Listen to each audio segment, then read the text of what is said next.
You probably didn't know this about me, but years ago, I had an online jewelry store. And I remember the first time I ever made good money online, and I couldn't get there before getting rid of imposter syndrome. Now, you might not even think you have imposter syndrome, but like, hear me out, because this might be the one thing that is blocking you from your next level. So I lived in Florida. I lived in a trailer park. I was building my business. I was scrapping to make sure that I could keep buying inventory and supplies. I was designing jewelry, but I never called myself a jewelry designer.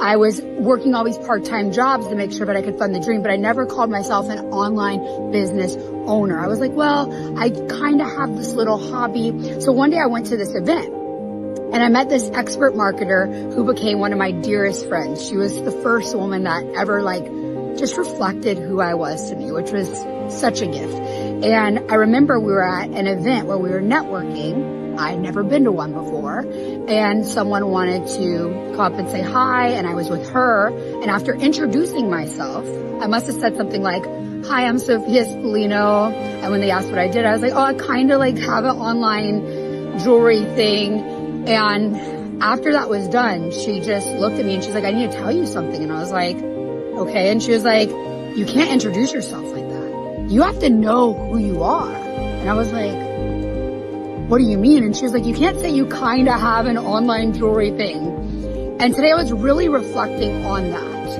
And it was like, let's remove the language that is ineffective, that holds us back from our true potential, that keeps us from taking ownership of our power. Because it's easy to stay in victim mentality of like, oh, this thing kind of isn't working for me, because it's just like kind of my thing. No, I wasn't kind of a business owner. I was. And I wasn't kind of a jewelry designer. I was. And that day I decided that the next time someone came up to me and introduced themselves, I would say, hi, I'm Sophia Spallino. I'm a jewelry designer with an online jewelry store.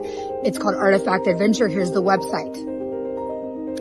Standing in my power, being able to say who I was, what I did, where people could work with me, where they could find what I had to offer, that was the shift. But it was more than just a sales pitch. It was knowing who I was.